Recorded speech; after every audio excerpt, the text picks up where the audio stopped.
This is Lenin's speech from Klara Zetkin's Records and Memories on gender issues. I am told that gender issues are also a favorite subject of study in your youth organizations. It is said that there are hardly enough speakers on this subject. This outrage is especially harmful to the youth movement, especially dangerous.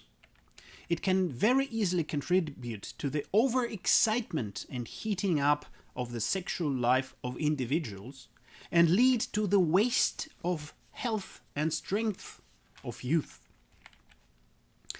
You must also fight against this phenomenon. The women's movement and the youth movement have many points of contact. Our communist comrades must carry out systematic work everywhere together with the youth. This elevates them from the world of individual motherhood to the world of social motherhood.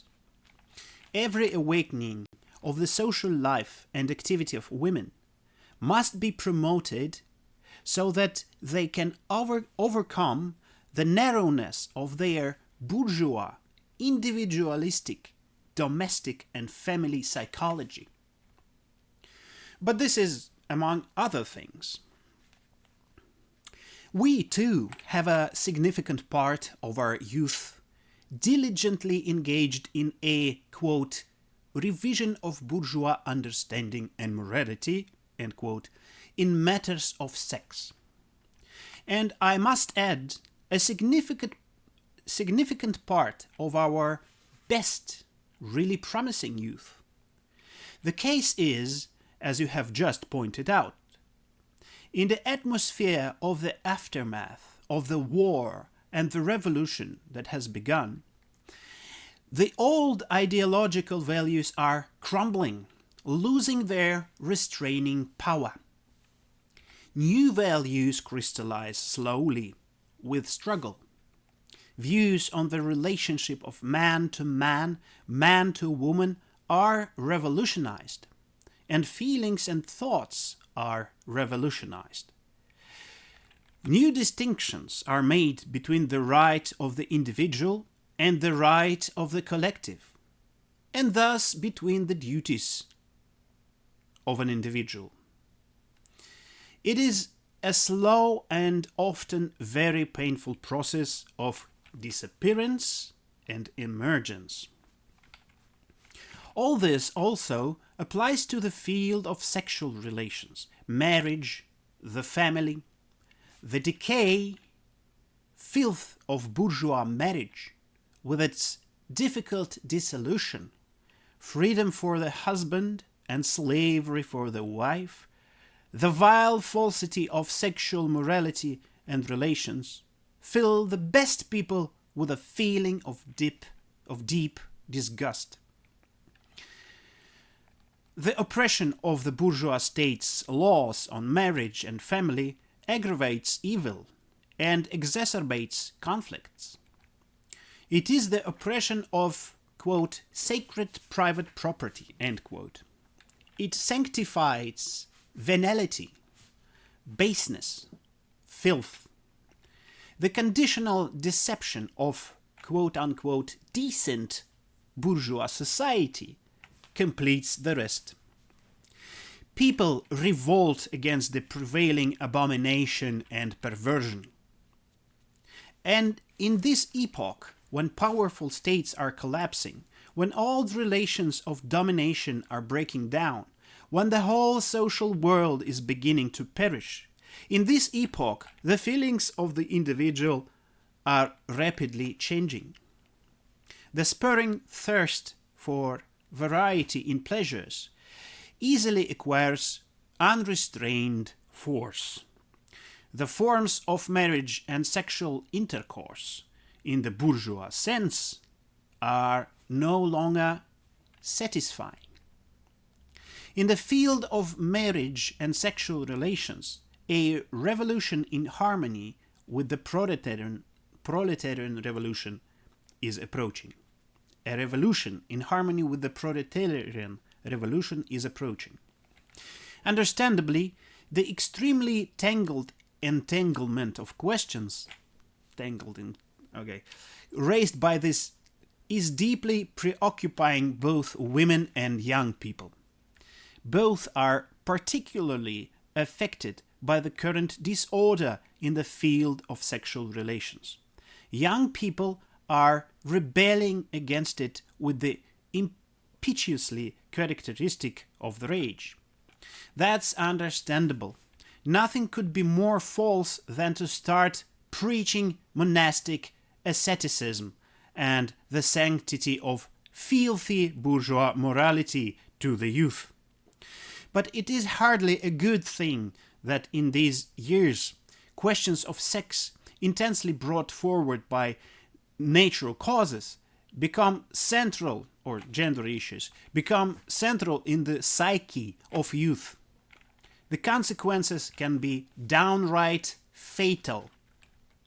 The changed attitude of young people towards sexuality is, of course, quote-unquote, principled and based on theory. Many call their position, quote-unquote, revolutionary and communist. They sincerely think it is. To me, an old man, this does not appeal. Although I am not a gloomy ascetic, to me, the so-called new sex life, quote-unquote, of the young and often of adults, quite often seems purely bourgeois, seems like a type of the good bourgeois house of tolerance, brothel. All this has nothing to do with the freedom of love as we communists understand it. You know, of course, the famous theory that, as if in a communist society, satisfying sexual aspirations and love needs are as simple and insignificant as drinking a glass of water. From this quote-unquote glass of water, because of this glass of water theory, our youth became mad, downright mad. This theory has become the bane of many young men and women. Its adherents claim that this theory is Marxist. All thanks for such quote-unquote Marxism, which deduces all phenomena and changes in the ideological superstructure of society directly, straightforwardly, and without remainder, solely from the economic basis. The matter is not so simple at all. A certain Friedrich Engels established this truth concerning historical materialism long ago. I consider the famous glass of water theory to be completely un-Marxist and moreover anti-social. Sexuality not only manifests what is given by nature, but also what is brought by culture, whether it is exalted or inferior. Engels pointed out in The Origin of the Family how important it is for sexual love to develop and refine. The relationship between the sexes is not simply an expression of the play between social economy and physical need. It would be rationalist rather than Marxist to seek to deduce directly to the economic basis of society the change of these relations in themselves, isolated within themselves, isolated from their general connection to the whole of ideology. Of course, thirst demands satisfaction. But would a normal person, under normal conditions, lie down in the street in the mud and drink from a puddle, or even from a glass whose rim is gripped by dozens of lips. But it is the public side that matters most. Drinking water is indeed an individual matter. But in love, two people participate, and a third new life arises. Here lies the public interest, the social interest, the duty towards the collective. As a communist, I have no sympathy for the quote-unquote glass of water theory, even if it were labeled liberated love. In addition, it is neither new nor communist.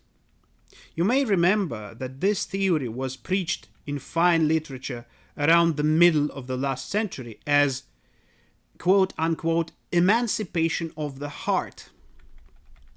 In bourgeois practice, it turned to emancipation of the body. The preaching at that time was more talented than it is now. What's the case on practice, I cannot judge. In practice. About the case in practice, I cannot judge. I cannot say. It is not that by my criticism I wish to preach asceticism. It does not occur to me. Communism should not bring with it asceticism, but cheerfulness and vigor, caused also by the fullness of love life.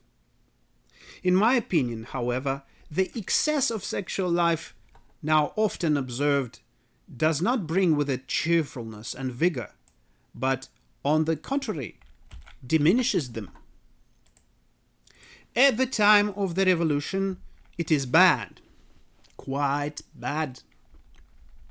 Young people especially need cheerfulness and vigor. Young people especially need cheerfulness and vigor. Healthy sports, gymnastics, swimming, excursions, physical exercise of all kinds, a variety of spiritual interests, teaching, analysis, research, and all this together, if possible. And all this together, so young people should participate in that together, if possible.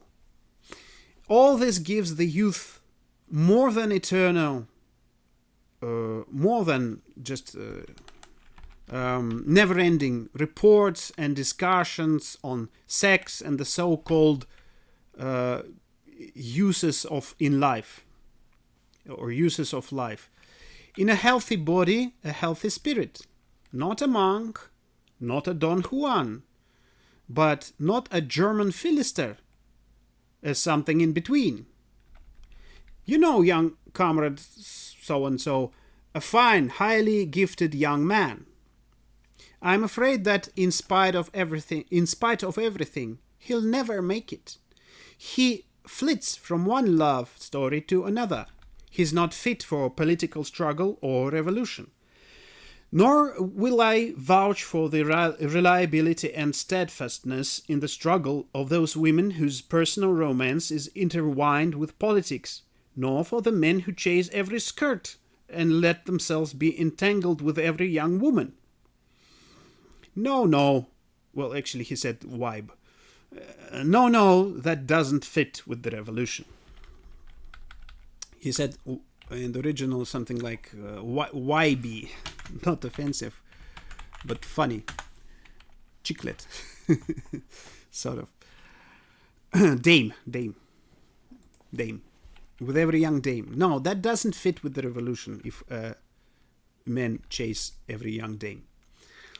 And get entangled with.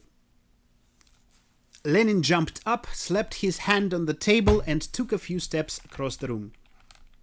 Revolution requires from the masses and from the individual a concentration, a strain of strength.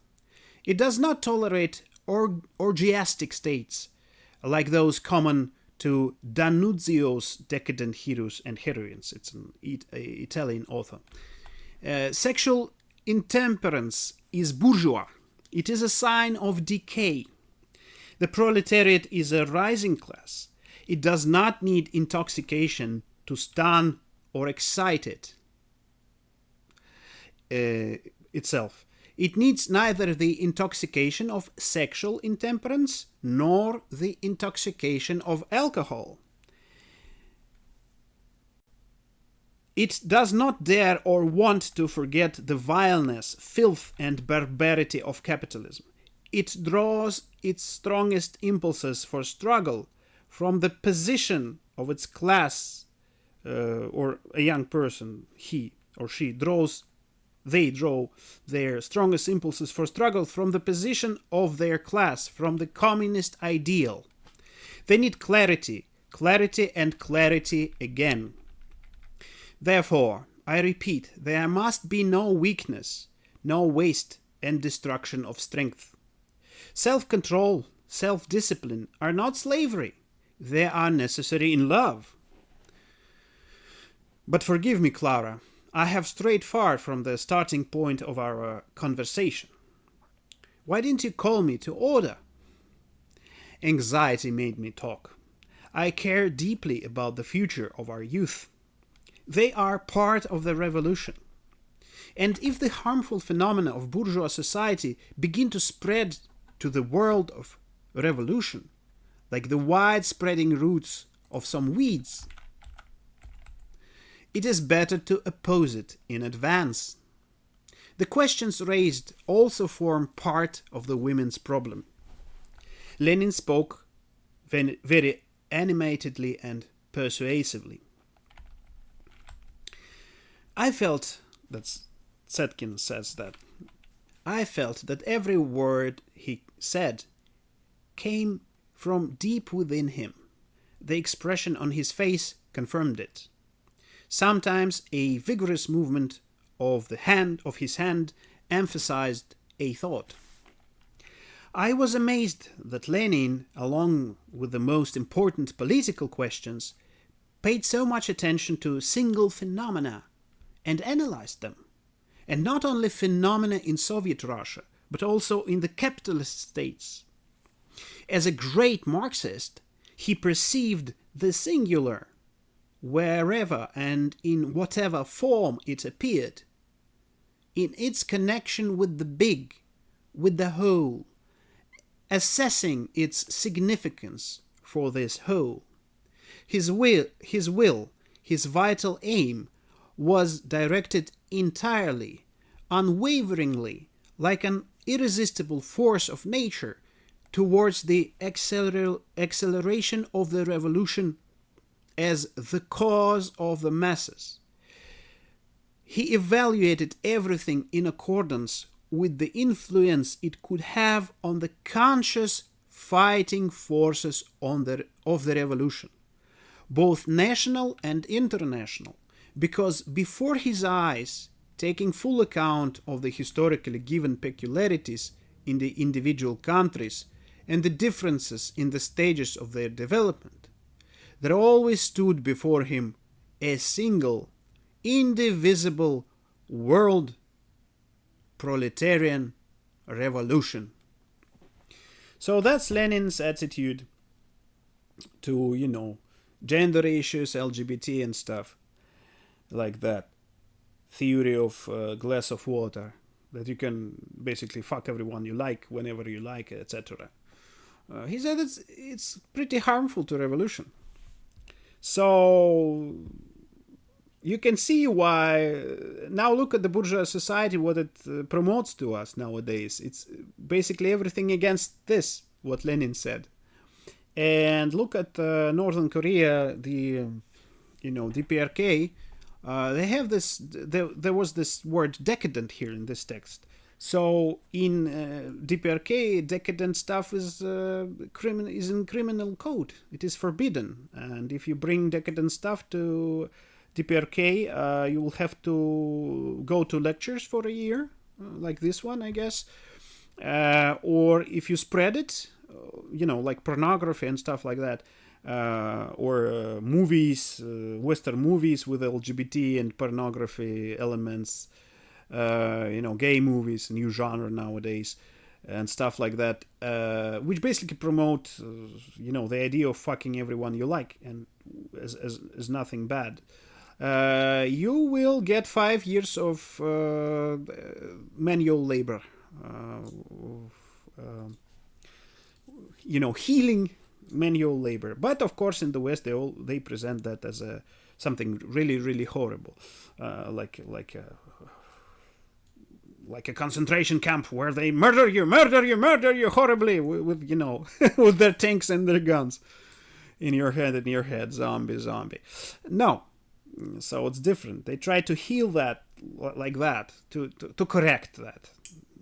So it's a corrective measures. But of course, there's always should be, I think, this dialectical scientific,